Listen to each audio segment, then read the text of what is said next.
Kung gusto mong kumita kahit hindi ka nagtatrabaho bawat oras, kailangan mong malaman ang 8 rental business na ito. Ang ilan dito ay maaaring simulan gamit ang puhunan na mas maliit kaysa sa inaakala mo. Sa video na ito, tatalakayin natin ang 8 rental business na maaaring magpalago ng iyong kita mula sa mga simpleng negosyo na pwedeng simulan sa maliit na puhunan hanggang sa mga rental assets na may malaking potensyal na kumita sa mahabang panahon.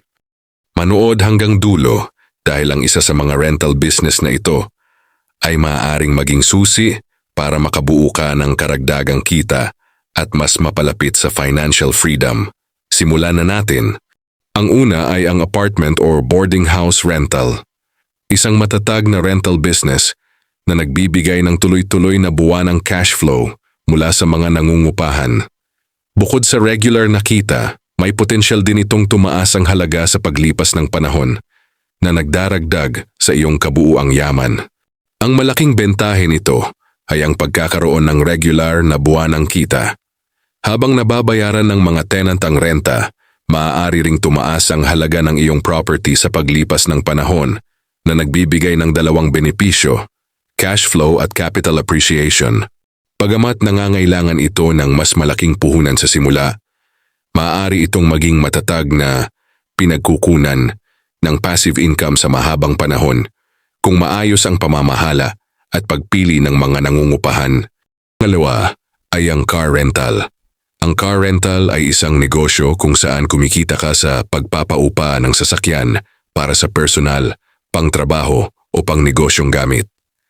Dahil sa patuloy na pangangailangan para sa transportasyon, maaari itong magbigay ng regular na kita at matatag na cash flow. Sa maayos na pagpapanatili ng sasakyan at tamang pamamahala, ang car rental ay maaaring maging isang kapaki-pakinabang na pangmatagalang investment. Pangatlo ay ang motorcycle rental. Ang motorcycle rental ay isang praktikal na negosyo na tumutugon sa lumalaking pangangailangan para sa abot-kaya at maginhawang transportasyon.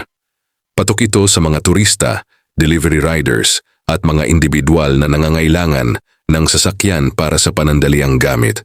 Dahil sa mas mababang puhunan at maintenance kumpara sa mga sasakyan, maaari itong magbigay ng matatag na cash flow at kakit-akit na return on investment. Ang pang-apat ay ang commercial space rental. Pagpaparenta ng komersyal na espasyo para sa mga tindahan, opisina, restaurant, salon o iba pang maliliit at katamtamang laki ng negosyo. Isa ito sa mga rental business na may potensyal na magbigay ng matatag at pangmatagalang kita dahil kadalasang multi-year ang kontrata ng mga umuupa. Panglima ay event equipment rental. Pagpaparenta ng mga kagamitan para sa iba't ibang okasyon tulad ng kasal, kaarawan, corporate events, seminars at iba pang pagtitipon.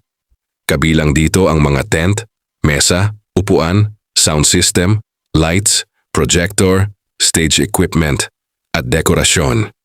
Mataas ang demand ng negosyong ito lalo na sa panahon ng mga selebrasyon at espesyal na kaganapan. Sa tamang pamamahala at dekalidad na kagamitan, maaari itong maging isang kumikitang negosyo na may paulit-ulit na kliyente at matatag na daloy ng kita. Pang-anim ay mag-tools and equipment rental. Pagpaparenta ng mga kagamitan at kasangkapan na ginagamit sa konstruksyon, pagkukumpuni, landscaping at iba pang proyekto. Kabilang dito ang mga power tools, generators, welding machines, pressure washers, ladders at heavy equipment. Maraming individual at negosyo ang mas pinipiling umupa kaysa bumili ng mamahaling kagamitan na paminsan-minsan lamang ginagamit. Dahil dito, ang negosyong ito ay may malaking potensyal para sa tuloy-tuloy na kita habang napapanatili ang halaga ng mga kagamitan sa mahabang panahon. Pangpito ay ang camera at gadget rental.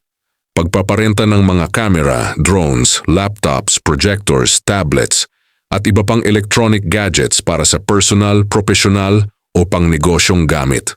Patok ito sa mga content creators, photographers, students, event organizers at mga negosyong nangangailangan ng kagamitan para sa panandaliang proyekto.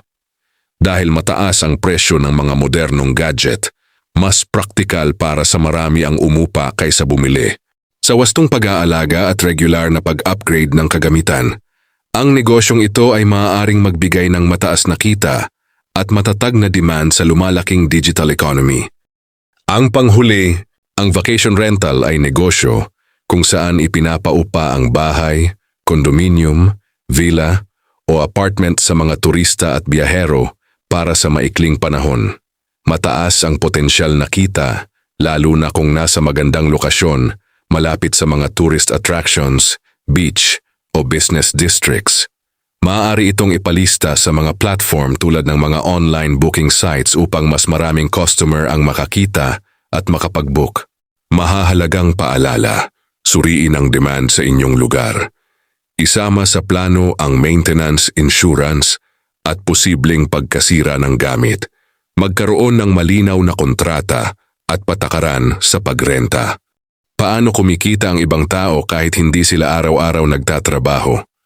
Ang sagot, mga rental business na patuloy na kumikita habang ginagamit ng iba ang kanilang mga asset. Closing line. Hindi lahat ng yaman ay galing sa pagbebenta. Minsan, ang susi ay pagmamay-ari ng asset na paulit-ulit mong pinapaupahan